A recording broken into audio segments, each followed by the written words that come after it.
They were just trying to collect a sample when the scientists came face to face with the legendary Centipede creature.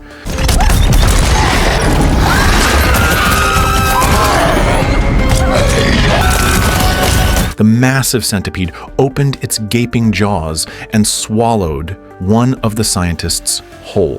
Thankfully, the security robot reacted fast. One blast from its laser cannon, and the unlucky bug was taken out. But the scientists, barely surviving the encounter, had no idea that even more terrifying things were waiting for them on this planet.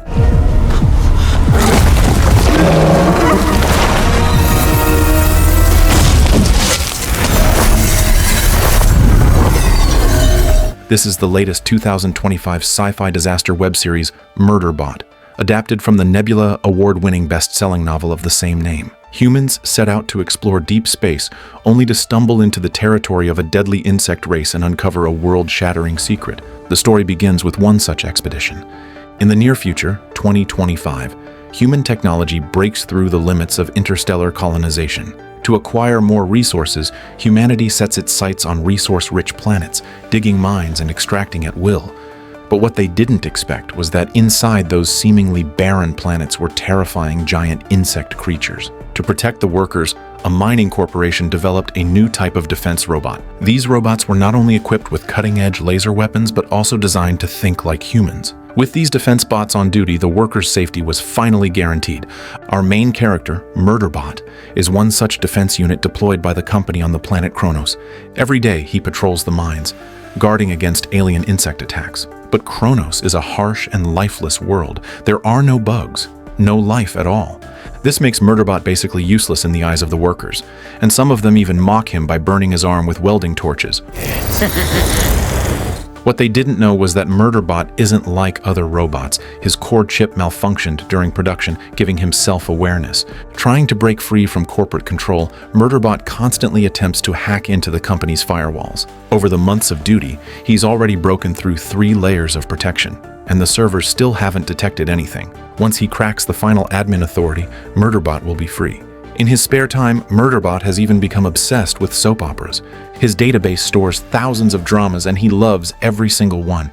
But just as he's about to break through the last firewall, something unexpected happens. One afternoon, 6 scientists arrive on the planet Kronos. They're heading to the deepest region of the planet to conduct a research mission. But while buying equipment, the mining company forces the expedition team to purchase a security robot. Team leader Mensa resents this corporate requirement. She believes the company's defense bots are a form of slavery and refuses to buy one. Besides, there are no bugs on Kronos, so there's no need for protection. But the company director tells them if they don't buy a robot, they can't do the mission. Backed into a corner, the team reluctantly agrees. To save money, Mensa doesn't buy a new model. She picks an old one, and Murderbot is sold to them at a clearance price. After several days of travel, the team arrives at their destination. They set up camp on a clearing, preparing to begin their scientific expedition. During the setup, Murderbot secretly observes the team. Though the group appears harmonious, things are tense beneath the surface, especially biologist Arata. She clearly has a husband, yet constantly flirts with physicist Rathi. Murderbot has seen similar drama in his soap operas. It's called cheating. He doesn't understand why humans do it, but he senses something messy might go down. Once the camp is set, the team begins their research. 2 scientists arrive at an open field and uncover a new mine shaft. As they focus on collecting samples, Murderbot, patrolling from above, detects unusual underground movement. As a combat robot, Murderbot instantly realizes there might be bugs. He issues a warning, urging Bharadwaj and Arata to evacuate. But instead of fleeing, they turn to grab their samples. Just then, a monstrous centipede bursts from the ground.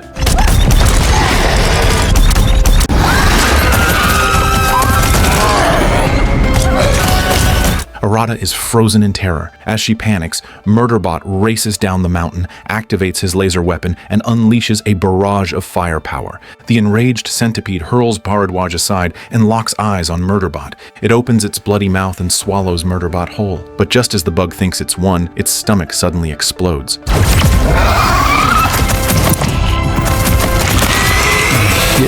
However, just as the bug's stomach exploded, Murderbot realized that the creature actually had a second head. The bug tries to retaliate with its other end, but it's too short to reach him. Defeated, the giant insect spits Murderbot out and quickly retreats. Once the bug was gone, Murderbot lifted Bharadwaj and prepared to evacuate. But when he got to Arata, he noticed she was staring at him with a look of fear. It turned out that during the battle, Murderbot's abdomen had been pierced.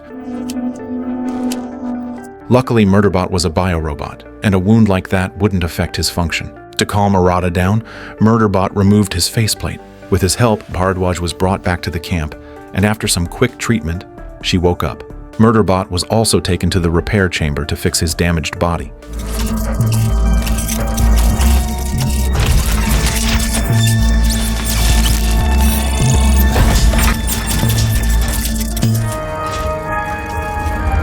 But what he didn't realize was that the moment he comforted Arata had been transmitted back to the camp. The security robot, removing its mask and consoling a human, raised red flags for mechanic Garathan. He remembered that this model wasn't supposed to have emotional features, so how did Murderbot manage that? Mensa didn't think much of it. She figured the company must have upgraded its systems. Besides, the bigger concern now wasn't why the robot showed empathy, but why there were bugs in this region at all. Before arriving on this planet, the company had already done a full planetary scan. The reports showed no signs of life. So how could there be bugs underground? Mensa felt a bit thankful for the forced bundle. If the company hadn't required them to buy a security bot, Bharadwaj and Arata might not have survived. She assumed the bug attack was just a fluke and reported the situation, hoping the company would take it seriously. The next morning, Mensa and Bharadwaj flew to a new area to collect more samples. Since Murderbot was still undergoing repairs, they didn't bring any security. But just after they left, Murderbot was suddenly awakened from standby. Detecting that Mensa had left without escort, his security protocols were triggered. He was just about to chase after the ship when a command came from Garathan. By priority, Murderbot had to respond to Garathan first. Garathan had noticed something was off after watching Murderbot's behavior yesterday. Being a cyborg with a chip implanted in his brain, Garathan could directly interface with data and control robots. He suspected Murderbot's programming was faulty and began questioning him. Faced with Garathan's sharp questions, Murderbot became extremely nervous. If the company ever found out he had independent thought, they'd shut him down immediately. Trying to cover it up, Murderbot mentioned a security clause. Robots are allowed to use comfort protocols to help humans stay calm in crises. But before he could finish, Garathan pointed out that only the newest models had that module. Hearing Murderbot's explanation, Garathan realized the unit had been refurbished recently. He assumed Murderbot must have gotten the module during the update, and his doubts vanished. But what Garathan didn't notice was that when Murderbot mentioned the refurbishment, a strange memory suddenly surfaced. In it, he saw a robot slaughtering miners in a dark tunnel. But due to missing memory files, Murderbot couldn't remember what had actually happened there. Meanwhile, Mensa and Bharadwaj had reached the new collection site. Mensa climbed a hillside to install a receiver, but halfway up, the ground started to shake. Before she could react, a giant centipede emerged behind her.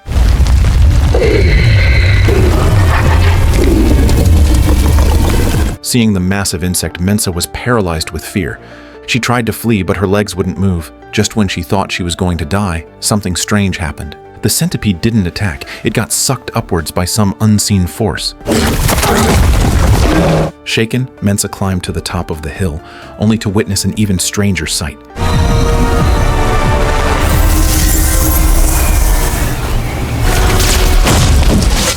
Hundreds of bugs were gathering around a giant crater, trapped against a white barrier at its edge. They struggled, but couldn't escape. Seeing the crater, Bharadwaj launched a drone. But as the drone approached, it suddenly got pulled in by interference and vanished into the pit.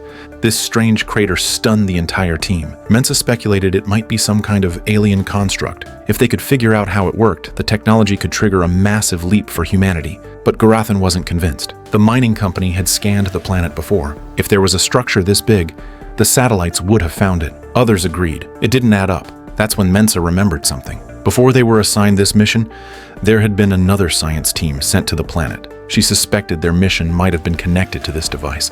The rest of the team found the theory believable. To find out the truth, Mensa decided to reach out to the other research team. Maybe they could even collaborate. But when Mensa opened the channel to call, there was no response. What they didn't know was that the other team had already been completely wiped out. Even their latest model security bots had been destroyed.